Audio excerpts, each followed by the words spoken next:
Okay, so I wanted to record my update for my blog, and that's what I'm doing right now. So it was a really long day. I had Hopkins today, and when we got out of there, we ran into accident traffic on the way home. So I'm just now getting to recording it because once I got home, I had to get settled, dinner, other stuff. I had a conference call with a bride that I'm planning her wedding, and it's just been, I'm just now getting down to like recording my um update. Okay, so good news. If you obviously a lot of you have seen it already. This was my first breathing test since starting Trikafta. I forget which day I'm on. I'd have to go back and count. I didn't go back and count right now. Before I recorded this. But I think I'm over. I think to I think I'm close to 60, if not right over 60 days. Um, so I started December 18th, and tomorrow is February 18th, so I'm floating somewhere around that 60-day mark. I blew 94%, and the last time I did PFTs in December was 73%. So that's a 21% increase. That is insane. My doctors came in and like, you're setting records in the PFT lab I see today. It was like so freaking awesome. If you guys watch my video, my reaction is I almost cried. Like I wanted to cry, but I had makeup on, so I was like trying to like I'm in public, like I didn't want to look like, I had been up for 6 days by the time I was done. Uh so like I really kind of held back there for a second because I really just wanted to start bawling. And I haven't seen. I said in the video 4 years, but they went back in my records, and it was they hit 5 years, and they couldn't see 90s anywhere. So it's been over 5 years since I seen anywhere in the 90s. It's been a struggle the last 3 years, especially where I've been floating in like um low 80s, then I was going down in the 70s, then I floated in the 60s for a while, then I was back up in the 70s. And it's just been going like this the last couple years, and I was trying so hard, and there was, even when I was on my game 100%, trying to get back up to the 90s, and the hundreds are my baseline. That is where like I've floated my whole life, even other than like when I caught swine flu and I was super hella sick. It's the only time I ever floated that low in my life. And so I've always been in, I think maybe if I had an exacerbation, I might have dropped in like the high 80s or something. But I went right back up when I got better. So I'm, for my entire existence, other than like maybe the last 5 years or whatever it was, I'm used to being in the 90s. So it was like a really hard change for me, and it really hard on me mentally to accept. I refused to accept it, basically. Like I refused to accept that that was my new baseline. I was determined to get back to it. I mean, it took Trikafta to do it, but like I just kept telling myself, it's gonna happen, it's gonna happen. I'm gonna get there one way or the other, whether it's me or something. It's gonna get me there. And I did it, and I'm at 94, and I intend to I really want to kind of blow that out of the water the next time and go higher. But if I stay in the 90s, I will be, one happy person, because that means I'm back to my true baseline where I've lived pretty much my whole life. I feel freaking fantastic. My only issues right now are my GI issues, and I know I talked about that a little bit before. I got kind of a little bit more insight today when I was at clinic. So we have two guesses as to what it could be now instead of one. So obviously we're thinking it could be gastroparesis. I have my gastric emptying study on March 3rd. It was scheduled in May, but they moved it up for me. I guess they had somebody cancel, so I had a priority to get that spot if anybody canceled. Um, so that's scheduled for March 3rd. So we want to rule that out completely. But if I don't have gastroparesis, they are thinking the other thing is with Trikafta, there's so many improvements, not just in your lungs, like CF affects all of your body, and it's a digestive issue as well. So um, I'm pancreatic insufficient, which means I need to take enzymes in order to digest my food properly. And one thing Trikafta does, it can make your pancreas work better, properly, whatever, and in order to kind of figure out how that works is you kind of have to go through something like this with these GI issues that a lot of CF patients are doing. They're noticing their system is slowing down, and they're not getting impacted. Like I have distal intestinal obstructive syndrome, so like I get blockages and all that kind of stuff. It hasn't happened to me, knock on wood, in a while, but it can you can get kind of not impacted, but your body slows down and your GI tract slows down, and it kind of makes you feel like you have gastroparesis. So you get all of those symptoms of gastroparesis without actually having it. So you get kind of backed up but not impacted. And it's because your pancreas is working. The trikafta is causing your pancreas to work. And so when I take 5 enzymes with meals and snacks, and then I take 6 before and after tube feeds. So I'm taking all of these enzymes, and if my pancreas is working better and producing the enzymes that it needs to digest my food, and I'm taking all these enzymes on top of it, it can actually slow your GI tract down because it's too much. So what they want to do to me right now is flush my whole system out. So if you have cystic fibrosis and you're watching this, and I'm going to get a little graphic for a second, you know what it's like to flush your whole system out. So they give you, I don't know, depending on what clinic you're in, there's a couple different things they can give you. They give me what's called Go Lightly. I've been through this and several times, and I promise you there is nothing light about any of this. So I don't know who the fuck came up with that name, but there's nothing light about what's about to happen to me. So what they want to do is flush my whole system out. And the only time I've ever had to do this in the past has been when I have a blockage, is what clears my blockages. And I've been lucky enough, knock on wood, that has cleared my blockages and I haven't required surgery, because some people, their DIOS is so bad that they have to have surgery. So I've been blessed and lucky enough to not have to do that. And Go Lightly is, I have noticed, I kind of know when I'm blocked up. I kind of know when I have an issue. It's always been in the same spot except for one time, and there's usually a knot there, and I know something's wrong. So, and you know, obviously if I'm not going to the bathroom, that's kind of like a big kind of clue, like, hey, you have an issue. I am on Miralax on a regular basis for that. But, so what they want me to do is Go Lightly and flush my system out. And they want me to, kind of start with my 5 enzymes and my 6, like I have been doing.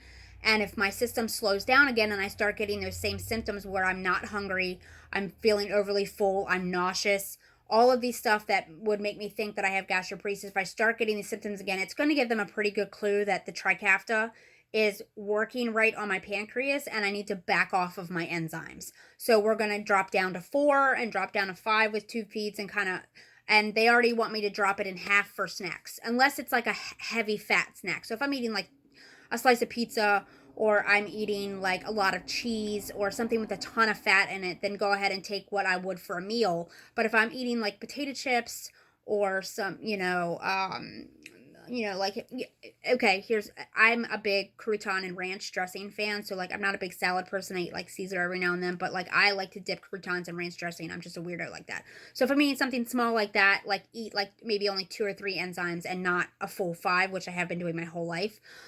So they kind of want to cut me in half for my snacks. And then I'm still doing my gastric emptying study on the 3rd. They definitely want to just rule that out. And, or, if that is contributing to it as well, maybe it could be both. It could be, I could have both, they just don't know right now. We're kind of doing trial by error, a trial by error thing, or however you want to phrase it. If I'm saying that right, I don't know if I'm saying that right. I'm a little mentally toasted for the day. But that's kind of where we're at with that, and I'll keep you guys updated on that. I am going to be living in my bathroom for the next couple days. I have to leave Friday for competition with Rhiannon to go to Ocean City for a cheer competition, so that's why I'm doing it tomorrow, so I should be good by Friday, because I can't do that, Yeah, it's going to get ugly in my house for a while. My poor husband has never been through this with me, so this is going to be an interesting experience for him. He's gonna have to like maybe pee outside or something. I don't know, because I'm gonna be in there for a hot minute for a while. So that's gonna be fun with one bathroom. Anyway, I other things going on. So I don't have to do my hypertonic saline nebulizer anymore, which is sodium chloride. It's kind of like a salt water. It has what that does, if you're not familiar, if you're not a CF patient or you're not familiar with it, is it's a salt water solution. So you do it through a nebulizer, you inhale it, and it breaks up all of the junk in your lungs and helps you cough it out. Well, I have nothing in my lungs right now. Like, I am dry as a bone. I'm not coughing. So it's been like, anytime I've tried to do it in my routine, it's been harsh on me. It burns and it doesn't feel very good because I just have nothing there to bring up. So that's out for right now. So that's one thing less on my routine. I don't have to do my vest because I have nothing to shake up and cough out right now. Unless obviously if I become, knock on wood, sick, or I pick up something or whatever, then that, obviously all of these things will get added back in. They still want me to continue all of the pills that I'm on. They want me to continue my Toby and my Casetin and my antibiotics. One of the things they're trying to work that they're actually, I've talked with them about today because I asked them about this, and they actually said, this is what kind of like one of those new challenges that comes along with us doing so well and not being able to cough up for a sputum culture. So if you're unfamiliar with CF, we give them a sputum culture. We hook up, basically, if you, in layman's terms, we hook up a loogie for them. And they test it, and that's how they figure out which bacteria we're growing in our lungs. Well, if you're not coughing a lot, all they can do is you can do like a little, cough up, try to cough up something, and they swab the back of your throat.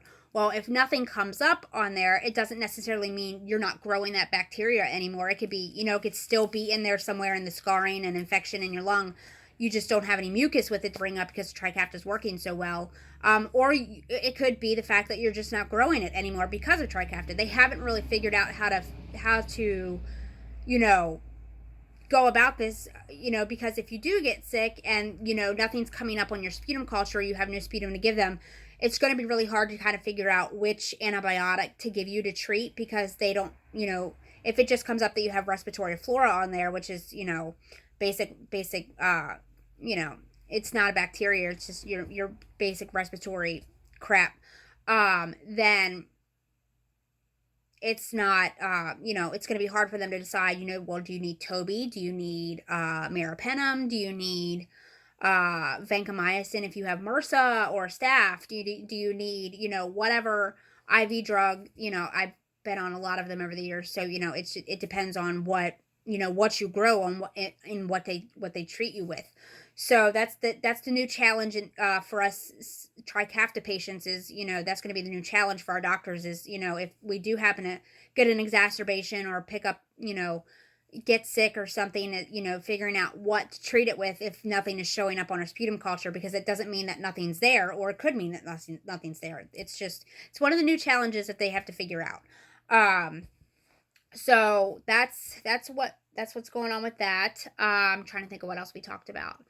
So for me personally, now that I'm feeling better lung-wise, I want to start exercising again. So that's going to be my new challenge, is I'm going to start at home, start slow, she gave me this website. It's called fitnessblender.com. There's actually, and if you're a CF patient, you want to work out at home, go on there. It's a ton of workout videos. They're free. So you don't have to pay for a gym membership. You don't have to pay for Beachbody, or I used to pay for Beachbody back in the day. I might still do that again some point down the line.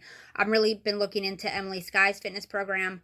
I just don't need when I look at those kind of programs, I just don't need the diet part of it. I can get some healthy meal ideas if I want to add in a healthy meal that's not necessarily fat-based, and get some superfoods in, but I don't need to follow a diet plan. I just like the workout videos. But I'm going to check out Fitness Blender. You can put in how long you want to work out. You can put in, your experience level. They rate your experience level like 1 to 4. So it gives you, the intensity of your workout. It gives you, if you want to do yoga, if you want to do high intensity, if you want to do stretching, if you want, you pick what kind of workout you want, and it brings up all of the videos, for you to choose from to do a workout with. So you can kind of customize it and cater it to what you want to do that day. So check that out, fitnessblender.com. So I'm definitely going to be popping on those. I have a couple light dumbbells here. I have some stretching blocks. I really want to get myself back into like athletic shape. That's my goal. It might take me a while for that, but my daughter's a cheerleader, and sometimes she wants me to jump with her, and she wants me to stretch with her, and I can't tumble anymore, but maybe I could get back into enough shape to maybe flip a little bit with her, and relearn some stuff, because it's been 20 years and I haven't done that shit in a really long time. But I'd be willing to, it's something fun to learn again, to be able to do with her. That would be a lot of fun for me. I would chop my nails off to be able to do that with my kid. To be able to, do walkovers and handsprings again. That's obviously a very long-term goal, but that it would be fun. Like I would definitely do that for her, because I would. And that's saying a lot, because if you know me well, this is like one of my signatures. My nails are my signature. But even if I did, like, it got to being able to do, like, just walkovers with her again, I wouldn't have to cut my nails off for that. But just something, being able to jump with her and not hurt for 6 days afterwards, because trust me, I've done it in the last couple years. I've jumped several times, because I haven't lost my height. I'll give myself credit for that. I haven't lost my height in my jumps, and I'm really proud of that. But I feel it the next few days. I promise you. Um, so I just want to get back in shape again. I want to feel good. I have a lot of one of the CF comes with many trickle down effects. So when you're not absorbing vitamins and minerals and all of this stuff, like I got osteopenia, I have acute nerve tension, I have degenerative disc disease. All of this comes and stems from, lack of vitamins, minerals, because your body doesn't absorb them properly. I actually have a small case of spina bifida at the bottom of my spine, so I have birth defect. It took them 30 years to find it, apparently. So I always wondered what, like, if you look at my spine, it comes down and I have this little bump at the base of my spine, like right above my ass. And I always wondered what it was. I just thought it was just the way I was shaped, and it's actually spina bifida. So I have like a small birth defect there where my spine didn't close all the way. So they're actually wondering if that's what's causing a lot of my nerve pain in my back. So now that I'm feeling better, it's been, several years of just feeling like shit. Now that I'm feeling better, I can start tackling other issues that are a big problem for me, but are not weren't on like the top of the priority list. Like my lungs were my priority the last several years. So I need to find an ortho doctor for that, and just kind of start tackling my spinal issues and my muscular skeletal issues, my joint pain, stuff like that. Kind of figure out what else is going on, because I have pain in my joints all the time, and I'm guessing it's CF related arthritis because that happens. That's my wild guess on it, because I don't have any other reason to explain it. And I've been on I'm on tobramycin when I'm on IVs, and I'm on Toby Podhaler doesn't cause this, but IV Toby does. And if I've been on, I think my first IV meds were 2003. So every time I've been on IV meds since then, and it's been a lot, I do tobramycin, and they pay attention to your Toby levels because it can cause kidney failure. You can have hearing loss. You have equilibrium issues, basically neurological issues with. It can cause damage and cause these issues when you've used Toby for so long, and a lot of people don't notice it because it damages a little bit each time. Over the years, I notice it because I have balance issues, which is your inner ear problems, and when you have ringing in the ears and all of that stuff, these come from, and I have hearing problems. It comes from that's getting worse over the years. I know it's from my Toby use. I know that. I know it's the damage, and the damage is irreversible. Like, you can't fix it. Once it's there, it's there. If you have inner ear problems from it, that it causes balance issues. I'm a total fucking klutz. So I know that it's sometimes just because I'm klutzy, and I know sometimes it's because I have inner ear issues. So she was doing a lot of physical therapy was in my appointment today, and she was doing a lot of balance tests, walking tests, and you do things where she's turning your head and you're trying to walk, and you're closing your eyes and trying to walk, and she's shaking your head and you're trying to stay focused. She wants to see if your eyes are jumping. My eyes are jumping, and a lot of that can be damage from Toby. It can be because my eyes naturally just want to cross because I don't have a lazy eye. A lot of eye issues run in my family, so I don't have a lazy eye, but my eyes naturally want to go lazy and cross, and I already know that because I have focus issues, and I'm constantly having to refocus because my eyes are naturally, wanting to cross and do their own thing. So, it's just one of those other random issues that I've never really mentioned that I have over the years, because I have a lot of problems outside of CF, and then I have CF, and then I have problems that are a trickle-down effect of CF. So, I have a lot of vision problems are hereditary for me. My mom is blind as a bat. She's been blind as a bat since birth. My vision has slowly gotten worse over the years. I was born with the nerves of a glaucoma patient, but I don't have the pressure numbers of a glaucoma patient. So I have to have extra tests to kind of keep an eye on that to make sure they don't change. And it's just that my nerves were just born like that. So it's just all these issues that are compiling. But anyway, so I need to go see an ENT. I kind of got off track there for a second. So with my equilibrium and my inner ear issues and the damage that could be from Toby, they want me to go to an ENT and get my numbers measured, because they can measure them my damage numerically, and they can see where I'm at going forward now, so I can constantly get them measured so they can see the change in what I wish they would have done this for me years ago, because then I would have been able to truly see numerically what the damage is from IV Toby, and hopefully I won't need IVs for a very, very long time because I'm doing so well on Trikafta. But that's kind of like one of my miracle drugs when I'm sick, is Toby has always done wonders for me. So, you kind of have to weigh the options of get better and have a little bit of, hearing loss, ringing, balance issues. But, that doesn't help you when you get older either. You get into your 60s and 70s and you can't, freaking walk, or you're just totally screwed up. You know what I mean? So, it's hit or miss on whether or not, they may or may not use Toby on me ever again. And it's also kind of up to me. If Toby's going to work for what I have, then I'm going to ultimately make the decision to fix what I have, so it's kind of like one of those catch-22 decisions. You have to go, do the benefits outweigh the damage at this point, or does the damage outweigh the benefits? So I got to do ortho and ENT appointment, and just kind of start tackling those other side issues now, and getting myself back in shape, keeping myself on track, getting back on. I've been pretty okay with my game as far as pills are concerned. I've been a little bit complacent with not doing nebs just because I felt so good, but because they want me to continue certain ones and keep my airways open and keep me good, I'm going to get back on my game with that. And kind of, and they weren't even mad at me for it. They were like, it happens if you start feeling good like that and you're not sure what you can handle and what you can do with Trikafta because you're not coughing or you're not doing this or whatever.